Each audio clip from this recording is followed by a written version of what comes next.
বিতৰ্কৰ মাজত অসম সাহিত্য সভা অসমৰ ভাষা সংস্কৃতি আৰু জাতীয় মৰ্যাদা ৰক্ষাৰ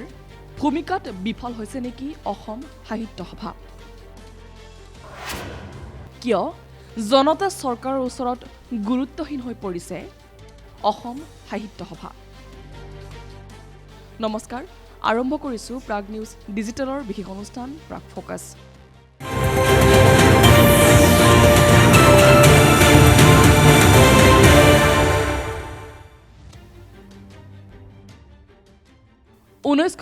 চনত শিৱসাগৰত চিৰপুৰোধা সাহিত্যিক পদ্মনাথ গোহাঁই বৰুৱাৰ নেতৃত্বত গঠন হৈছিল অসম সাহিত্য সভা 100 বছৰ গৰকা এই সাহিত্য সভাই অসমীয়াৰ ভাষা সাহিত্যৰ পৰা আৰম্ভ কৰি অসমৰ বাৰেৰহণীয়া কৃষ্টি সংস্কৃতি ৰক্ষা কৰাৰ ক্ষেত্ৰত এক অতুলনীয় পদক্ষেপ গ্ৰহণ কৰি আহিছে বুলি গণ্য কৰা হয়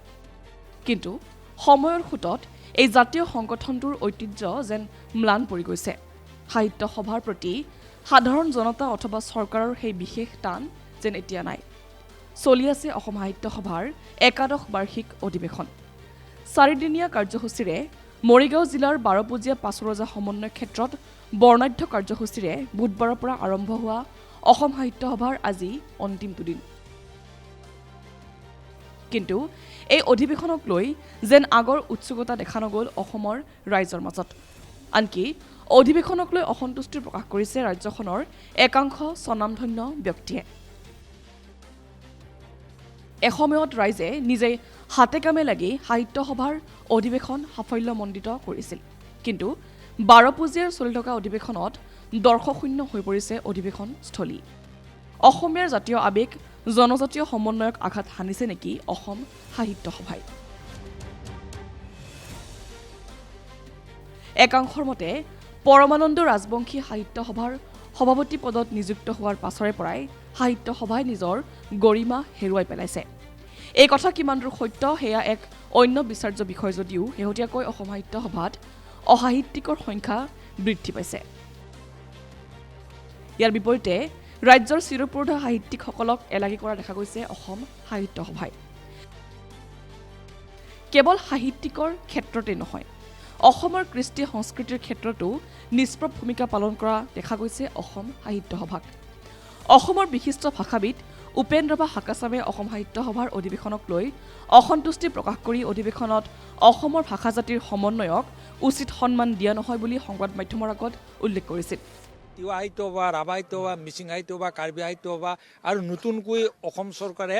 একেবাৰে চৰ্চাপুৰীয়া সাহিত্য সভাই হওক সোণোৱাল কছাৰী সাহিত্য সভাই হওক তাৰমানে অসমীয়া কোৱা লোকসকলৰ মাজতো আৰু কিছু সাহিত্য সভা গঠন কৰি দিলে এতিয়া আমাৰ সমস্যা হ'ব যে অসমীয়াৰে এটা আঞ্চলিক ৰূপ যেনে কামৰূপী গোৱালপুৰীয়া ভাষা কামৰূপী ভাষা বা তিৱাসকলে কোৱা তিৱা মিজ বা ৰাভাসকলে কোৱা ৰাভা মিজ সেইটোও যদি আকৌ সাহিত্য সভা হৈ যায় তিৱা সাহিত্য বা ৰাভা সাহিত্য বাটো আমি বাধা দিব নোৱাৰোঁ ৰাভা ভাষা তিৱা ভাষা স্বতন্ত্ৰ ভাষা এটা যে তিৱাসকলে ৰাভাসকলে যে ভঙা অসমীয়া কয়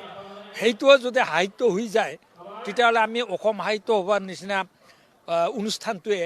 বা অভিধান আদি ব্যাকৰণ আদি প্ৰণয়ন কৰোঁতে কি হ'ব পাৰে বৰ্তমান আমি সামাজিক মাধ্যমত যিবিলাক গীত মাত প্ৰচাৰ হয় মাচুলি গৈছিলং এজনীও নাপালং বা আজি যাং বৰতত কালি যাং বৰতত এইবিলাকতো আচল অসমীয়া নহয় কিন্তু ইয়াক আকৌ সংস্কৃতিৰ ফালৰ পৰা লোকসাহিত্যৰ ফালৰ পৰা ইয়াক আমি পেলাইও দিব নোৱাৰোঁ গতিকে কি কৌশল অৱলম্বন কৰিলে আমি ঘৰুৱাভাৱে কোৱা ভাষাটোকো অসম সাহিত্য সভাৰ এটা মঞ্চত বা অসমীয়া ভাষাৰ মাজত কেনেকুৱাকৈ স্থান দিম সেইটো যদি এতিয়াই নীতি নিৰ্ধাৰণ নকৰে এটা সময়ত আৰু এনেকুৱা খাংজাং কোৱা মানুহবিলাকে এই আমি অসমীয়া নহয়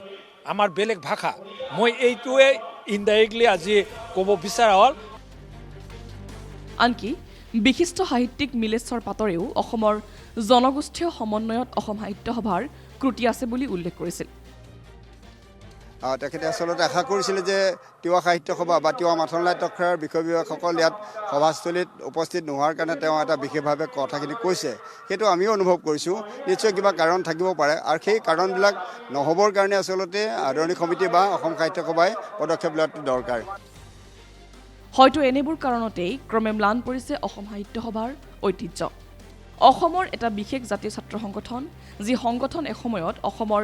জাতীয় জীৱনৰ প্ৰত্যেকটো ক্ষেত্ৰৰে এক উল্লেখযোগ্য অংগস্বৰূপ আছিল, কিন্তু একমাত্ৰ নিজৰ ভুলৰ বাবেই তথা আত্মসমালোচনাৰ অভাৱৰ বাবেই এই সংগঠনটো এতিয়া মানুহৰ বাবে ক্ৰমে শূন্য হৈ পৰিছে। ঠিক তেনেদৰেই অসম সাহিত্য সভাও এই বিশেষ ছাত্ৰ সংগঠনটোৰ দৰে গুৰুত্বহীন হৈ পৰিছে সকলোৰে বাবে। যি সাহিত্য সভা এসময়ত মানুহৰ অহংকাৰ স্বাভিমানৰ বিষয় আছিল, সেই সাহিত্য সভাৰ পদূলি এতিয়া খালী।